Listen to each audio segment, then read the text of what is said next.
COVID cases hover around 9,000, but some caring facilities are almost full. 90% vaccination rates are needed for schools to conduct full-day classes. Possible Washington arms sale to Taiwan worth more than $1 billion.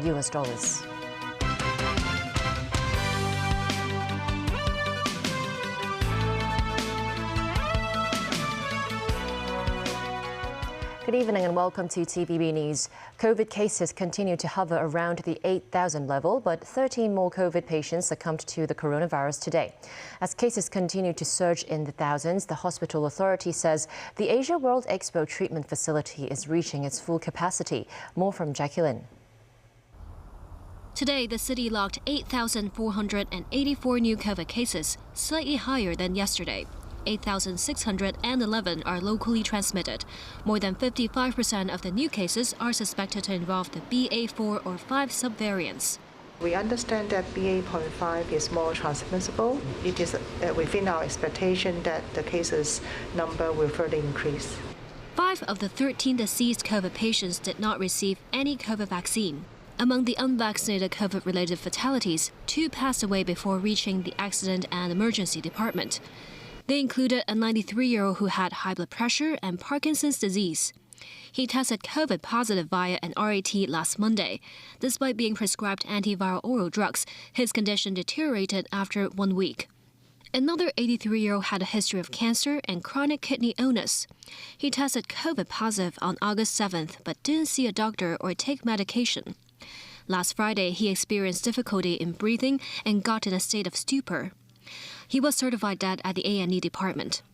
The hospital authority urged patients to pay attention to persistent COVID symptoms. Even after you take the medications, including the oral antivirals, if you still have the symptoms of, for example, shortness of breath, cough, please go to see the doctor again. Because sometimes you may have other problems, sometimes you may need even hospitalization to tackle the problems. He added some COVID patients taking antiviral COVID oral drugs should complete the 5-day treatment. Meanwhile, the community treatment facility at the Asia World Expo, which offers negative pressure wards, is almost full. Some 190 COVID patients have been admitted in the 200-ward facility. The hospital authority says it could increase the number of beds at the Asia World Expo or convert other regular wards for COVID patients if the need arises. Jacqueline, TVB News. A government pandemic advisor believes the chances of COVID infections in the city will increase as the Omicron BA.4 or BA.5 strain becomes more mainstream in the city. Currently, 1 to 2% of the population have been reinfected with the coronavirus.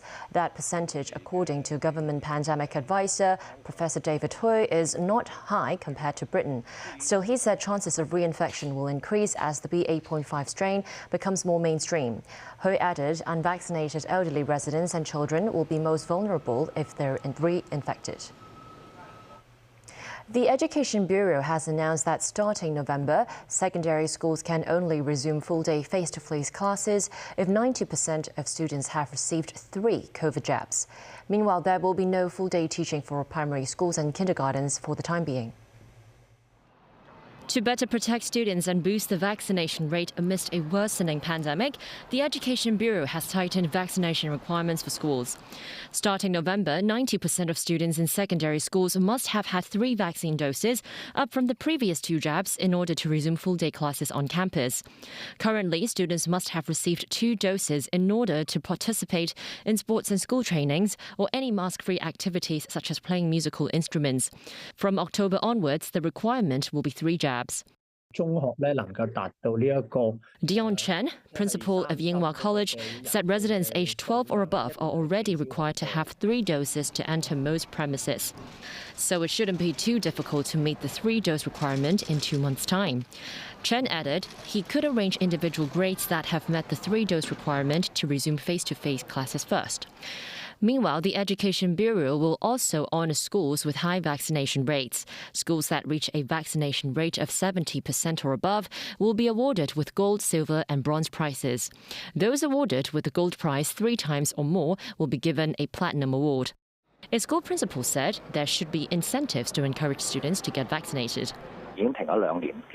Chung Yong-pong, honorary chairman of the Subsidized Primary Schools Council, said as school trips and sports days have been suspended for the past 2 years, his team has planned a full-day study tour at a theme park, which he thinks offers a strong incentive for primary school pupils. Infectious disease expert Joseph Zhang said boosting the number of vaccine doses among students is the right move. He said the main goal is to prevent young people from developing severe COVID symptoms, which would affect the city's public healthcare system. Meanwhile, there are also new guidelines for teachers and students who return from overseas. If they test negative every day during their 4-day home quarantine period, they can go to school with an amber health code. But these teachers and students must not take part in mask-free activities and must have meals on their own. The new academic year is also set to begin in Macau. Education authorities earlier announced that all students and teaching staff in the city were required to return to their usual place of residence, including Macau, Zhuhai or Zhongshan, 10 days before the first day of the new academic year. They must also present a nucleic acid test certificate issued within 72 hours of the opening day of school. Cross-border students and teaching staff only need to undergo a nucleic test in Zhuhai or Zhongshan. There is no need for them to return to Macau to do the test again. Last week, Secretary for Health Professor Lo Chung-mao urged private hospitals to take in more non-COVID patients so that public hospitals can free up more beds to tackle the escalating COVID pandemic. Speaking at TVB Straight Talk program, Dr. Luk Chi-chung, a former head of the Hospital Authority's Hong Kong East Cluster, said the process is complicated, but improvements can be made. We are talking about an unprecedented transfer of patients from public hospitals to various private hospitals. And in my view, the logistics and communications involved are extremely complex. And so what we should do is, in my view, assign on both sides maybe a senior nurse, let's say, to be the coordinator, right, and then to work out everything. Luk also commented on whether Hong Kong should follow Singapore and relax its social distancing measures. He said policies which are good in one place may not be suitable in another. The 20th Communist Party of China National Congress will be convened on October 16th in Beijing. During the Congress, which typically lasts about a week, roughly 2,300 party members will gather at the Great Hall of the People. A new CPC Central Committee and a new CPC Central Commission for Discipline Inspection will be elected at the Congress. The US is reportedly planning to sell a weapons package to Taiwan worth over $1 billion. The arms sale comes only weeks after US House Speaker Nancy Pelosi's visit to the island, which led to major military drills by Beijing. Caleb Leung with more. Quoting sources with direct knowledge of the matter, U.S. news outlet Politico said Washington's arms sale to Taiwan is worth $1.1 billion. Aside from a surveillance radar contract extension worth $655 million, the package will provisionally include 100 Sidewinder air-to-air missiles for $85 million. The Sidewinder missiles could be used by F-16 fighter jets earlier sold to Taipei. The sale will also include 60 Harpoon anti-ship missiles for $355 million.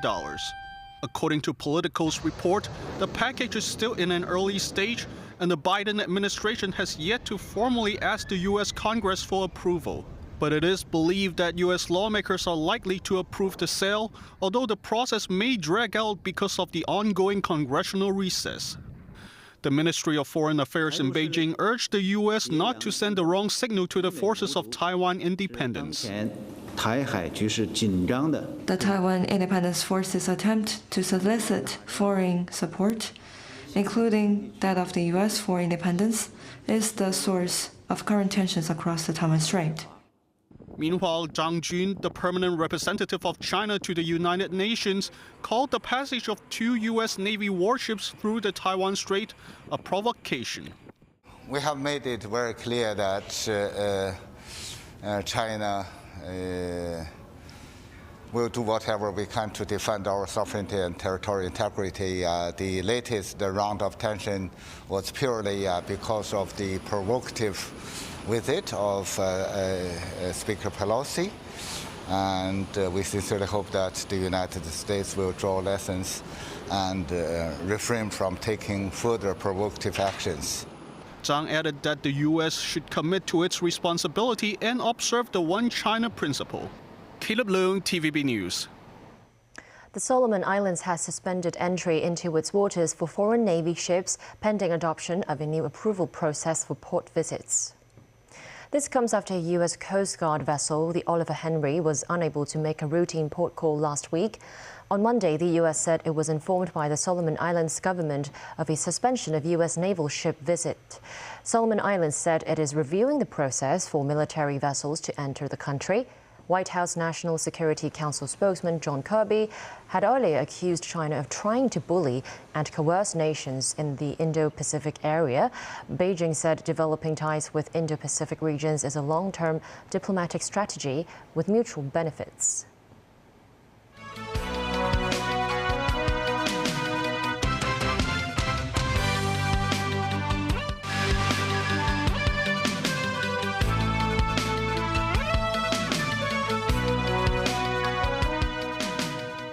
Welcome back to TVB News.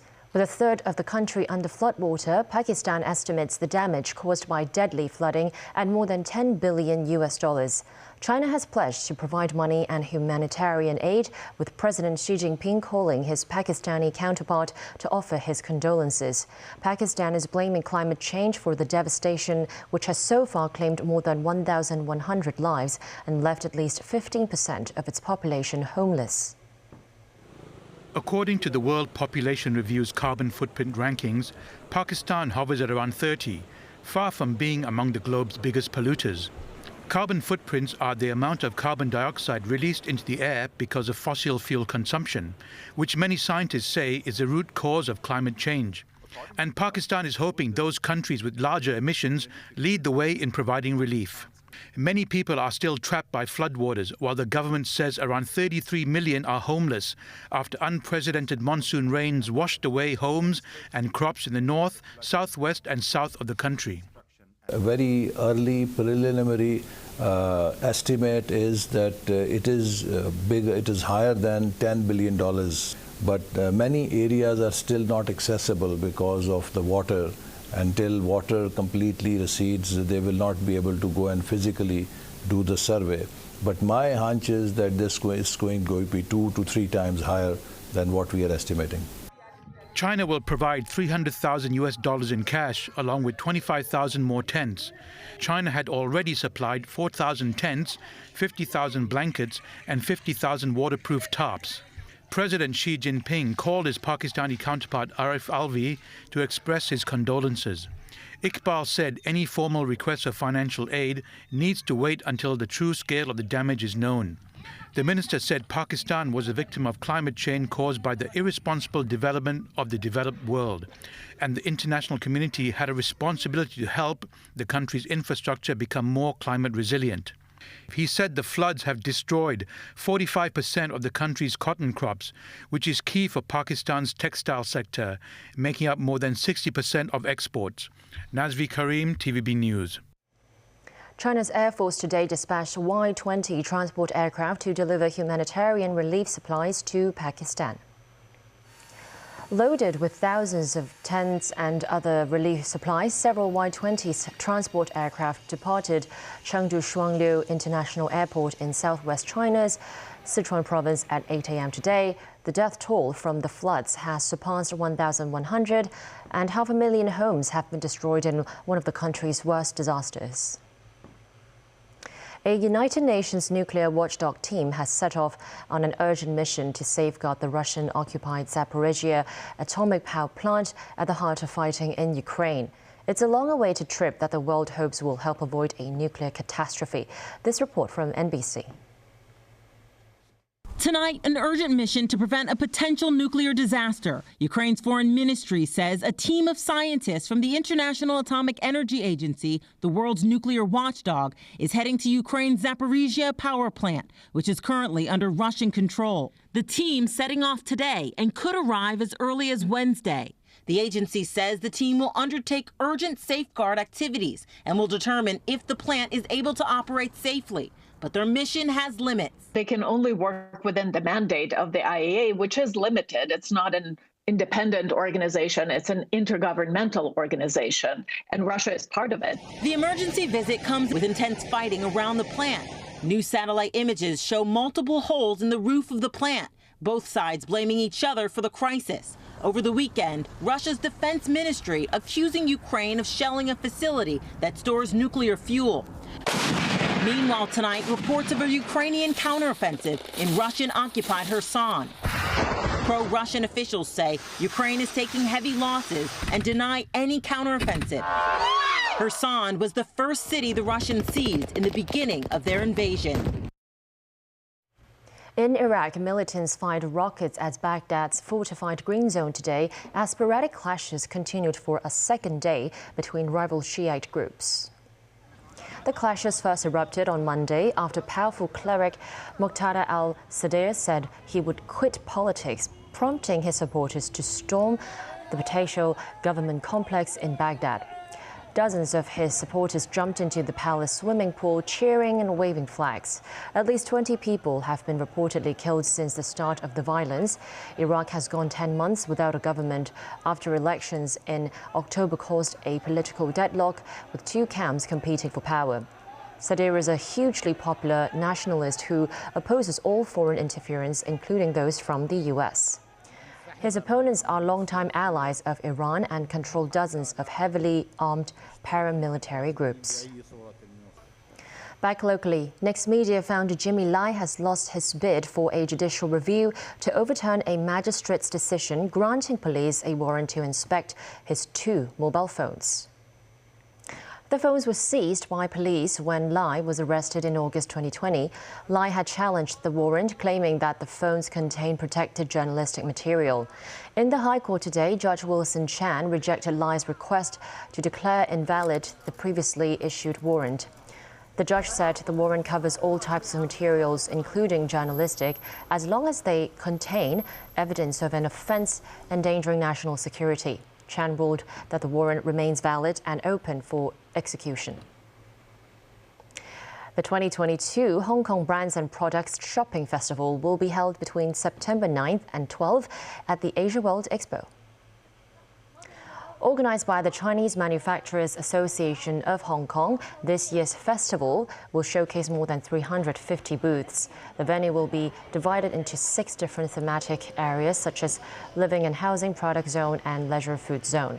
Highlighted programs include Middle East belly dancing, singing performances, and lucky draws. That's the news. Thanks for watching.